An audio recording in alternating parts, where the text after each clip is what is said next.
farm po. Yes, ito na nga, nagpapasalamat. Assalamualaikum warahmatullahi ta'ala wabarakatuh. Una po, nagpapasalamat po kay Allah subhanahu wa ta'ala sa pagbigay ng mandato na ito sa amin. At saka sa mga taong sumuporta po sa amin. Pati na po ang mga media na lumalo po dito sa sinasabi yung Victory Party. Yes, Mayor, triple victory party po itong naganap sapagkat nagkaroon po kayo ng oath-taking ceremony and then Sucor Kanduli. And at the same time, pasasalamat din sa pangalawang buhay po ng iyong anak. Kamusta po, Mayor? Pasasalamat natin yung mga nagsuporta sa iyo ng Independent Kapampangan.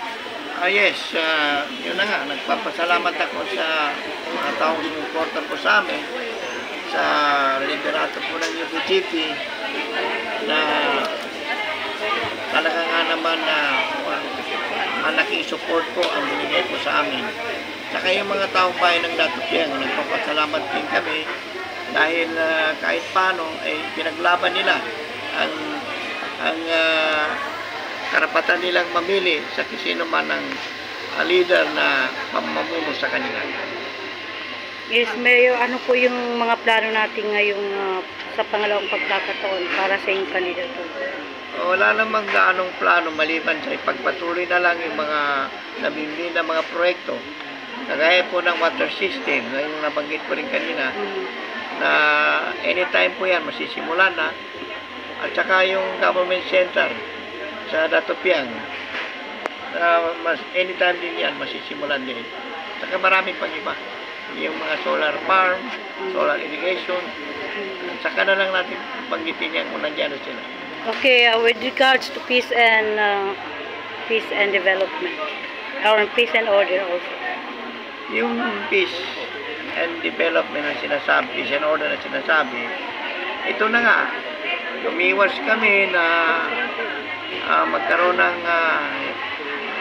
confrontation sa kung sino man ang gumawa ng ni Vice, pagkapalit ni Vice.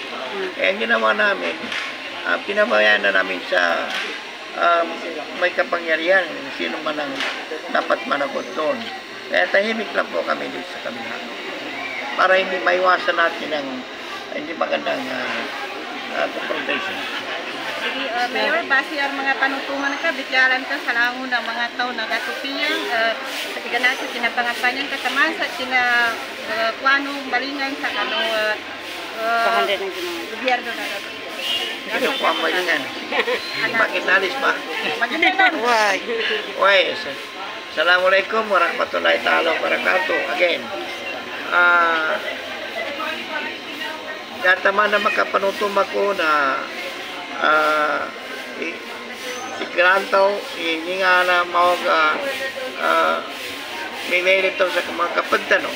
Lagi na samba magapon, hindi mawag magmula. Na sabab sa namba na saki na eno na ni paggawa namin at batay na di na ipapagkasyan iman meter na pa siya nagwa kaya na mo ni pa yan ay may mon kapangatan aninganin magdalo sa kami na resulta ng investigasyon na CIDD. Kaya sa mga tao mag-ingat sa mga mawag magulan na diin po magbuwa sa kami. Kaya na inshallah na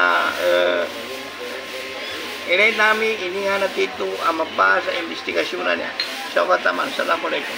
Waalaikumsalam warahmatullahi wabarakatuh. Yan po yung buong panayam kay Municipal Mayor ng Datupiang re-elected Municipal Mayor Honorable Dato Victor D. sa mga wala dito sa Cabana Hotel Resort.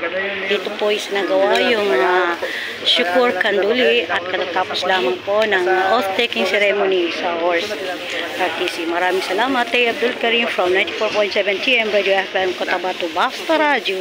Itay mo na yan.